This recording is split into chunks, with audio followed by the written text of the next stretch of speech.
Hello everyone, TFG1Mike here from the Geekcast Radio Network, and I am coming to you before this episode of one of our podcasts because within a week of each other we lost both Kevin Conroy and Jason David Frank. 90s staples between Batman the Animated Series and Power Rangers. They were everything. I, along with Steve Megatron, got to interview Kevin Conroy in 2012, and it was amazing. And then Scotty and I got to interview Jason David Frank. Also amazing. Two wonderful, wonderful people that will be sorely missed. I just wanted to put this here before this podcast because this was recorded either before or in between the news of both of their deaths. So we didn't probably bring it up in these episodes you're about to hear. I don't want to break down right now, so on with the show. Hi, this is Kevin Conroy, and you're listening to the Geekcast Radio Network. You've just jumped inside the pull bag. Join TFG1Mike and the rest of the comic crew here at the GCRN as they make their great escape into comics. From DC, Marvel, and Image to IDW, Boom Studios, and Zenescope, we have everything right here. We cover things like Transformers, He-Man, superheroes, TMNT, and Radiant Black. Yeah, we have all that and so much more. It's all inside the pull bag here on the Geekcast Radio Network. So, without further ado, it's time to talk about the comics we're reading right now, here inside the pull bag. Hello and welcome to The Pull Bag. This is episode 498. That's right, folks. We are only a couple episodes away from 500. I'm, of course, TFG1Mike. Joining me, sort of, as always, is Steve Megatron. Hello, sir. How are you? Good. That's good. That's good. And what would the Pull Bag be without Steve Megatron on the road to 500 episodes? And we have something new. We do. Yes, we do. I was waiting to see if you would say something about, and it's not borrowed or blue, but yes, IDW Publishing Star Trek #1. This is all new. It is featuring Jake and Benjamin Sisko. I was surprised to see his son do the L-Cars. That was interesting. But yes, Star Trek #1, all new #1 from IDW Publishing. It's one of two new Is Defiant going to be ongoing? I don't remember if it is or not. I believe so, but it's going to be one of those ones that traverses all the generations. Yeah. So IDW has two new ongoings. Star Trek here with Benjamin Sisko and the new crew that he is creating. And they also have the Star Trek Defiant, which is going to be led by Commander Worf. That is coming in March of next year, so we will most definitely be tackling that comic as well. And on the front cover of Star Trek #1 in the inside, where all the creative is, and I'll get that out of the way in a minute, it says, "All good things must come to an end and then begin again." Writers are Colin Kelly and Jackson Lansing, it's funny that I see their names here now. I just read them in the DC Comics 6-issue miniseries Batman Beyond, where they had some sort of Brother Eye futuristic virus thing. I don't know, but it was really cool. The art is done by Ramon Rosanas. Colors are done by Lee Lowridge, and the letters are done by Clayton Cowles. And yeah, so Benjamin Sisko, he is no longer a god. So for those that don't know, like me, yes, at the end of Deep Space Nine and throughout the Deep Space Nine saga, Benjamin Sisko was selected as the emissary for the prophets of the Bajoran people. which is a godlike race, and they basically made him their mouthpiece, and they're one that committed all of their goals in the physical realm. He's their chosen one. He's their chosen one, but I was going to say it's sort of similar, but not really to like Children of the Vok. Essentially, yeah. That's what it reminds me of, seeing the opening to this book and seeing, the blue and the this and the that, and I love this. I love this opening art, and then you get the where no one has gone. Well, before. And then at the end of Deep Space Nine, once the Dominion War had wrapped up, and once everything kind of had a nice little bow on it for the Federation and for the Klingons and the Romulans, with the signing of the treaty and everything kind of accomplished, they had him, like Sisko, fight the Pa Wraiths, which are the antithesis of the prophets, and through Gul Dukat, who was their emissary, and they plucked Sisko and saved him. And with his mission complete, they gave him rest and let him, become one with their with the prophets. And so here they're having him wake up for a new mission that they need to send him back into the physical realm to do another mission for them. Right. Exactly. And reading this comic book, folks, makes me want, this is only the first issue of the new ongoing. So we're going to be doing this for a while, probably. But after reading this, and even in the middle of this, I'm like, I need to stop reading this book and go rewatch DS9 right now. I do not remember his son at all. His son kind of was, he was more of a focal point early on, and then into kind of mid-seasons, and then he became kind of a reporter during the war, and really wasn't all that integral or important to the plot. Oh, okay. Well, then, but still, it's like when IDW first announced this at San Diego Comic-Con 2022 this year, I was like, oh, cool. Benjamin Sisko is back. And yes, we have this opening of him being released by the gods back into the mortal coil. But then you have the Elcars, which is written by Jake, not Ben. And I was like, wait a minute, what's going on here? Oh, right, that's his kid. Okay. Yep, because he's being the reporter. Yep. And I think that's great. I think, again, this is new to me. I've said this before on this show when we've done Star Trek Green Lantern, when you and I did Star Trek Transformers. You are the Trekkie. I am just the guy who watched DS9 or TNG and DS9 as a kid, and I'm very on the edges of the universe here. So, I feel like Wayne over here. We're not worthy. We get up. You're worthy. Shut up. So this book, like you said, he comes back and they're using, is it the Theseus for the ship? Yes. Okay. I just wanted to make sure I said it right, because I'm looking at the name of the ship and I'm like, is that Theseus? Yeah, it's the Theseus. It almost kind of reminds me of like the Odyssey, the Odysseus, and so on. And I find it funny how the first thing that happens after Sisko comes back is he channels straight to Jake and Kira. Yeah. And then Kira's thanking the prophets, and then he's in this battery of, testing, and then Starfleet organization kind of arguing about the security of it, and then him as the being there with the Bajoran people, and then in Quarks, and then he's in his his quarters, and then it's kind of funny, and then it leads him to the one person that before his experience with the prophets he absolutely despised, which he hated.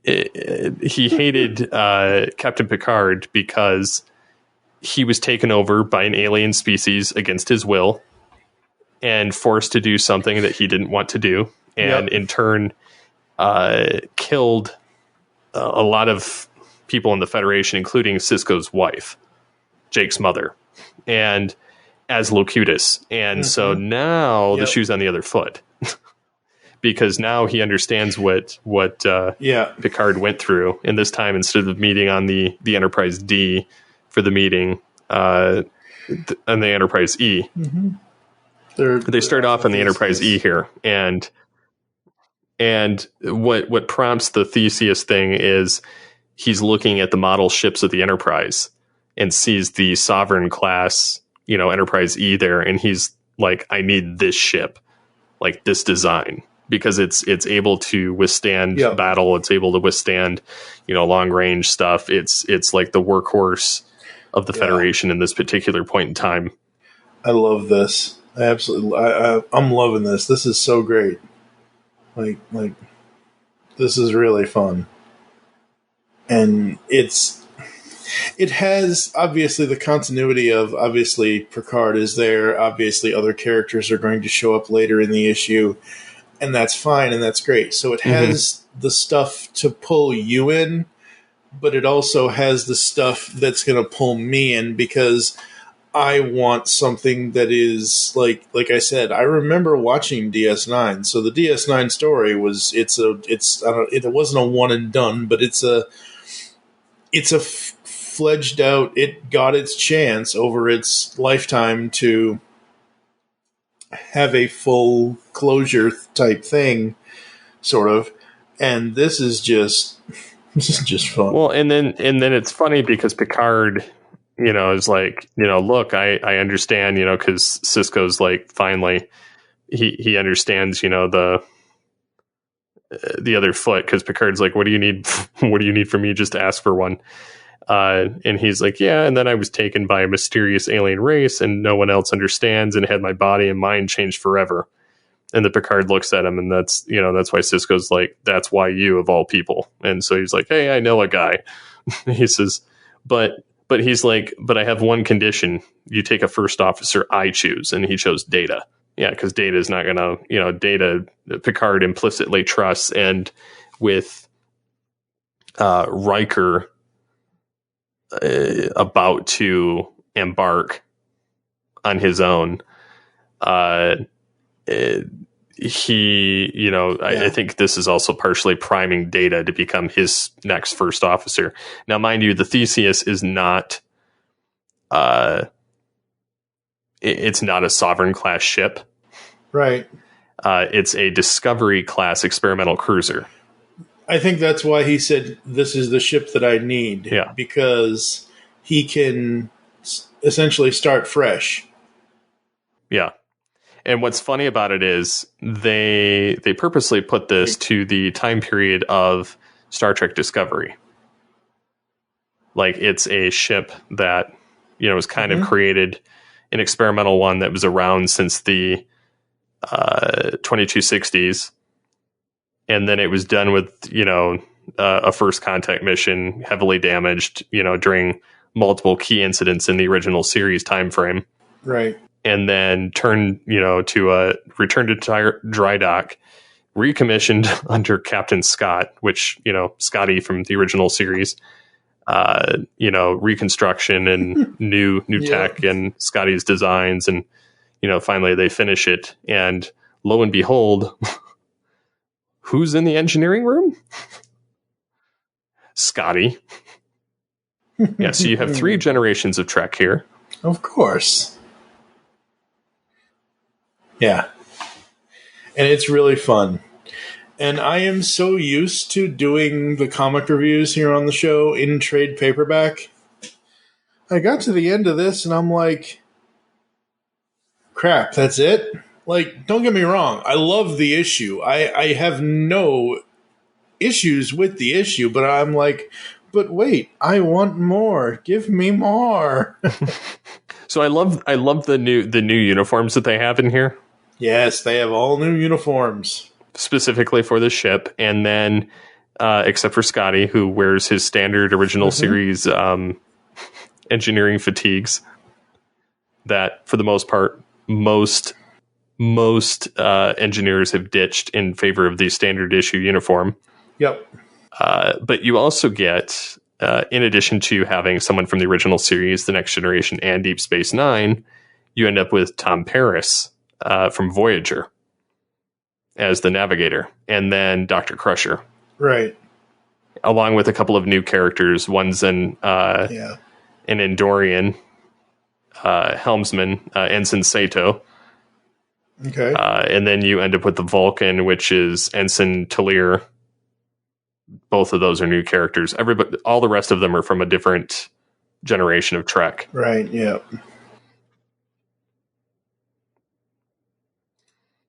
Yeah, and I find this, as someone who lives on the edge of the Star Trek universe, I find this really refreshing because it, like you've said and like I've already said, it has the stuff for longtime Trek fans, but it also has stuff for us newbies, not newbies, but us people who may just be on the edge of the universe. And I love when we get to his quarters, when he's trying to do his, captain's log star date. I don't know. I thought that was hilarious. That was so fun. And Ramon's art, man, this art is fantastic. I love these. I'm really liking the starship. I'm really liking how well they captured the characters, the established characters, and Enterprise, the new ones. And I don't know. I'm very interested in this storyline. I am too. I most definitely am, and we will be covering this as it comes out monthly. I just have to reconfigure the Pullbag's schedule. So, but it is what it is. Star Trek #1, the last thing I want to cover before we and these episodes, folks, because these are single issues, they're going to be a little on the short side. So you're going to get short 16, 20-minute whatevers. And man, I don't know if you've seen it, but the covers that they did for this, wow. Like, that main cover is great. They did cover B, which is Sisko and the ship. The art was done by Declan Shalvey. Cover C was done by David Aja, who I know from Hawkeye.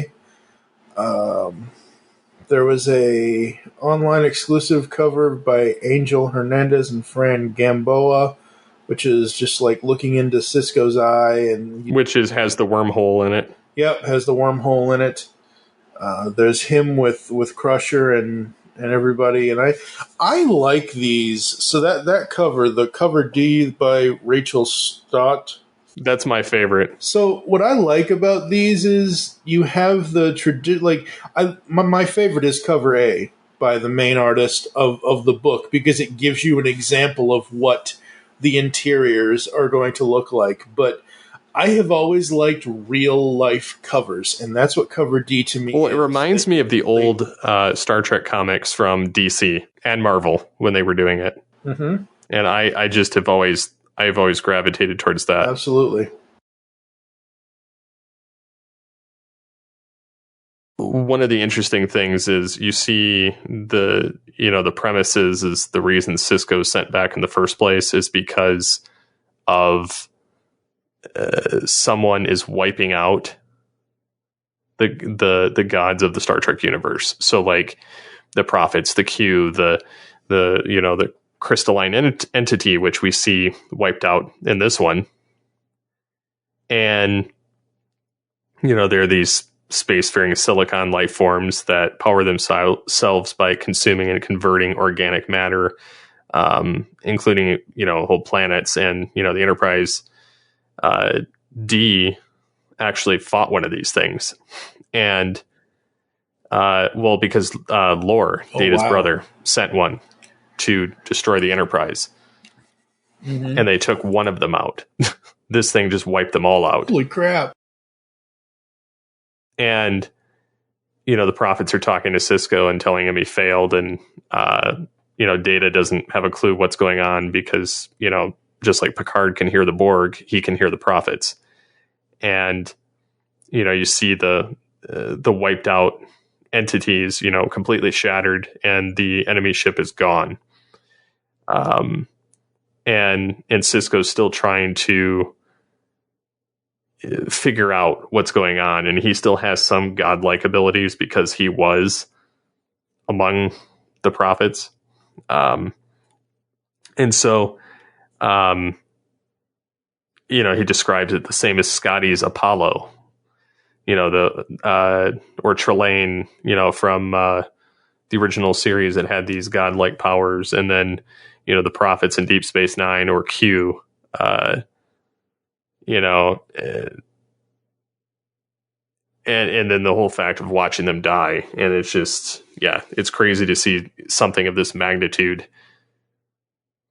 Yeah, it is. And then it's, the coming next month issue cover looks really good because it's real life, but it shows Sisko enlisting Worf. Oh, yes. Oh, Worf, we love you. And what I love is I'll actually have this in the post, from, I believe it is space.com. This was back when they did the announcement from Comic-Con this year. They have a quote from one of the writers, and Lansing said, "Benjamin Sisko is back. We're immeasurably thrilled to launch the new starship with a crew of new and familiar faces heading out on a mission that will truly go where no one has gone before. An Avengers-style ongoing crossover that treats Gene Roddenberry's creation as a living universe. This is a book where anyone can show up and where anything is possible." That's what I love. Like we've already said, new characters, old characters, any characters. That's great for people that want to jump on board onto a new number one without having to know everything in the Star Trek universe.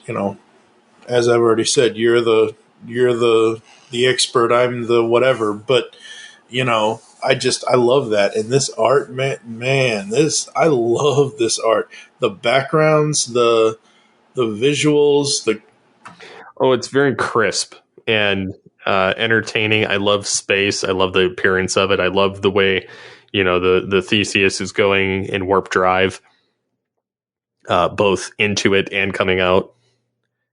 I love the hues of the different colors and just the details, the lighting when Dr. Crusher comes through the door frame.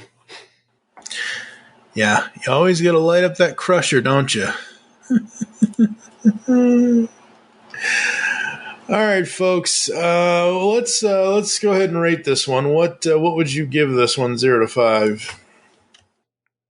I don't know. I'd have to give it probably a 5 just because I really enjoyed what it's setting up, and then all the different dynamics and, kind of walking through not only Sisko, but, Data and through all the other characters that he's interacting with. Yep. Absolutely. And I like this from his point of view, plus the other people around him as well. Like, I was not when I just saw the synopsis of this and I knew it was Sisko, that's all I knew. And then all of a sudden, oh, by the way, here's Jean-Luc, and here's this, and here I'm like, oh, this is awesome. This is fun. This is great. Yeah, I am also going to give it a 5. I love the art. I love the writing. I think the writing is really good. And I am looking forward to seeing what stories these writers and these artists create for us in the future of Star Trek. I do wish, though, that they would have given it a something. I kind of wish that. Something. Because that would have at least differentiated it from other Trek series, at least. Because it's not, it should almost be, Star Trek Battle of the Gods, or, Star Trek, Enter the Prophets or something, just something to kind of break it up a little bit. Yeah. Yeah, it's just because again, you're gonna have because I think I know IDW's the main Star Trek series is reaching its 400th issue. That's crazy. Which I believe this was a crossover. Yeah, and we may even cover. I don't know if we can cover just that issue, but I might need to look into that. But it's just one of those things where, if this is going to, like, if that series is going to end and this is going, that's fine. But it just feels like it needs something a little more to define it to Sisko and his era and his timeline. So, yeah, 5s all around. We will be back sometime with issue 2, whenever issue 2 comes out. I'll have to look and see what the dates are for that. But yeah, folks, Star Trek back here inside the pull bag. We're going to take a quick break, come back to close the show after this. Hello, geeks and geekettes! Looking for a podcast that covers a vast array of topics? Then check out Altered Geek Unleashed, where we discuss our thoughts on this week's geeky news, tech, gaming, television shows, movies, cartoons, comics, and more. So, get altered, get geeky with the Altered Geeks. Every Friday on the Geekcast Radio Network. Hey, welcome to the Last Comic Shop Podcast! A comic book podcast that actually talks about comics. Yep, each week we open the shop up and read and discuss a comic. Sometimes we pair that up with comic book movies or TV shows. Or not, lots of times it's just comic books and sound effects. Oh, yes, definitely lots of sound effects. So tune in on all the major podcasting platforms to the Last Comic Shop Podcast. Or check out our library of evergreen shows at www.lastcomicshoppodcast.com. Like science fiction? Of course you do, or you wouldn't be listening to the Geekcast Radio Network. Well, the Marku 42's Universe podcast is an award-winning sci-fi radio show that's been around for over 10 years. We cover everything from Doctor Who to the MCU to pop culture and everything in between. A new show drops on Tuesday mornings on the GCRN website and all of the major podcast platforms. So listen to the Marku 42's Universe podcast from the universe and beyond. So let's say you're looking for a podcast of your favorite 80s comic books, G.I. Joe, Transformers, Ninja Turtles, He-Man, etc. Where are you going to go to find us?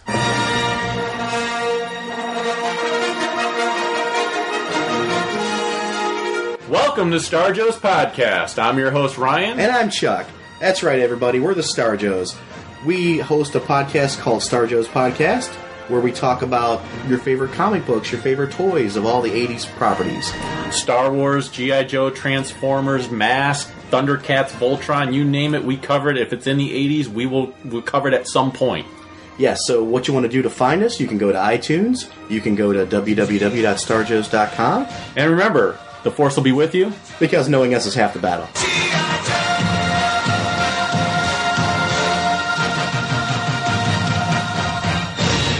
All right, folks, we are back here inside the pull bag. Steve Megatron, what do you got going on currently? Well, aside from messing with a bunch of model kits and painting again, despite my injuries, decrepit finger injury, yeah, yeah, doing that, and then prepping for some more content on various programs right now.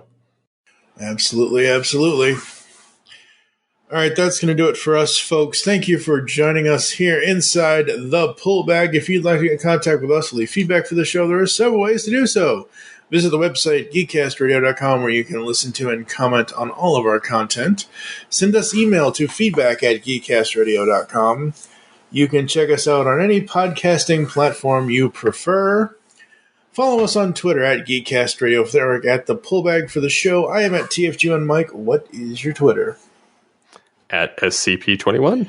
Become a fan on Facebook. Go to facebook.com/Geekcast Radio Network. You can also search out the Pull Bag over there as well.